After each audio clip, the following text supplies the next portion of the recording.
කර්මාන්ත සහ ව්‍යවසායකත්ව සංවර්ධන අමාත්‍යාංශයේ විදිහට අපි පහුගිය මාස 4 ඇතුළත සැලසුම්කරණය තමයි අපි විශේෂයෙන්ම කරේ. විශේෂයෙන්ම අපේ රටේ කර්මාන්ත සහ නිෂ්පාදන ආර්ථිකය නගා සිටවන්න අවශ්‍ය කරන පදනම සකස් කරගන්න එක. විශේෂයෙන්ම මුලින්ම අපිට අවශ්‍ය වෙලා තිබ්බා මේ කර්මාන්තකරණයට සහ සුළු හා මධ්‍ය පරිමාණ ව්‍යාපාර වලට සහාය දෙන්න රජය මගින් පිහිටවලා තියෙන අනපනත් මගින් පිහිටවලා තියෙන ආයතන සියල්ල එක වැඩපිළිවෙලකට ගන්න. ඉතින් ඒක තමයි අපි විශේෂයෙන්ම මූලිකව අපේ අවධානය යොමු වුණේ.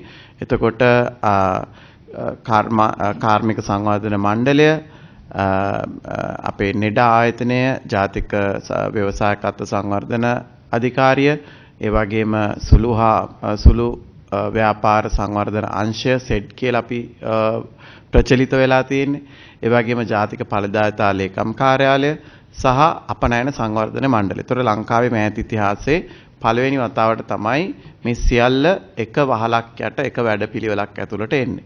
ඒතර මේ නව වැඩපිළිවෙල අපි විශේෂයෙන්ම ලබන මාසයේ දියත් කරන්න සූදානම්ෙන් සිටිනවා. කොහොමද ලංකාවේ කර්මාන්ත කරුවෙක් බිහි කරගන්නේ, ඒ කර්මාන්ත කරුවා කොහොමද නගා සිටවන්නේ, ඒ කර්මාන්ත කරුවා එහෙම නැත්නම් ඒ ව්‍යවසායකයා කොහොමද කර්මාන්තයක් බවට අපි පරිවර්තනය කරන්නේ, පරිවර්තනය වෙන කර්මාන්ත කොහොමද ලෝකයේ තාක්ෂණයත් එක්ක බද්ධ කරලා ජාත්‍යන්තර තලයට අරන් යන්නේ කියන සමස්ත වැඩපිළිවෙල මේ ආයතන පහ යටතේ ඊටමත් සංවිධිත රාමුවක් ඇතුළත සිද්ධ කිරීම තමයි කර්මාන්ත අමාත්‍යාංශයේ අරමුණ. එතකොට මේ සඳහා අවශ්‍ය කරන වැඩපිළිවෙල දියත් වෙන අතරේ කාර්මික සංවර්ධන මණ්ඩලය හරහා අපි මේ ප්‍රදර්ශනය නැත්නම් මේ එක්ස්පෝ 2025 කියන එක අපි වැටෙන්නේ වෙළඳපොළ ප්‍රසාරණය සහ කර්මාන්ත පිළිබඳ දැනුවත්භාවය සමාජයේ වැඩි කිරීම කියන අරමුණ යටතේ. එතකොට විශේෂයෙන්ම ලංකාවේ කර්මාන්තකරණයට අවශ්‍ය කරන මූලිකාංග කීපයක් තියෙනවා. විශේෂයෙන්ම ඉඩකඩම්, ප්‍රාග්ධනය, වෙළඳපොළ සහ තාක්ෂණය කියන කාරණා ගත්තොත් ඒ අතරින් මේ වෙළඳපොළ ප්‍රසාරණය සහ වෙළඳපොළ පුළුල් කිරීම කියන කොටසට තමයි මේ අපේ ඉදිරියට එන මේ දින 4ක් පුරා පැවැතෙන ප්‍රදර්ශනය අපි සංවිධානය කරන්න. එතකොට මේ එකක්වත් isolated events නෙමෙයි මේන් පස්සේ. මොකද අපි දන්නවා අපේ රටේ කර්මාන්තකරණය සඳහා සිද්ධ වෙච්ච විශේෂයෙන්ම මේ ආයතනවල එක් ආයතනය සිද්ධ කළ විවිධ ව්‍යාපෘති එකිනෙකට ගැට ගැහිලා තිබ්බේ නැහැ. එතකොට විශේෂයෙන් මේ කර්මාන්ත ප්‍රදර්ශනය IDB ආයතනයේ මූලික ගත්තට සියලුම කර්මාන්තවලට සහ ව්‍යවසායකත්වයට අවශ්‍ය කරන සියලුම තාක්ෂණික සහාය දෙන ආයතන අනුබද්ධ වෙලා එක වහලක් යට සියලුම සේවාවන් සැපේන ආකාරයට තමයි මේක අපි සංවිධානය කරලා තියෙන්නේ.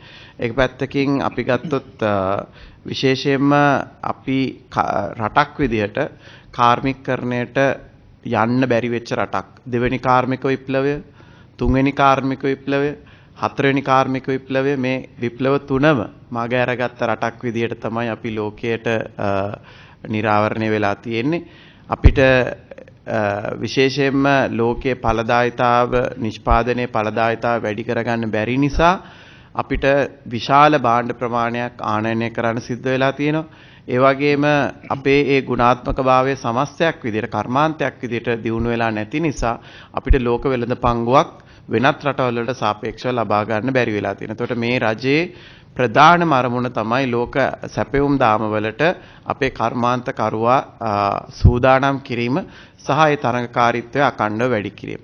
ඒතකොට දැනට අපේ තියෙන විශේෂ ප්‍රාගුණ්‍යයක් සහිත නැත්නම් කම්පිටිටිව්නස් එකක් සහිතව සිද්ධ වෙන කර්මාන්ත තමන්ගේ ශක්තියෙන් බොහෝ දරාවට ලෝකයට තමන්ගේ භාණ්ඩ හා සේවා සපයනවා.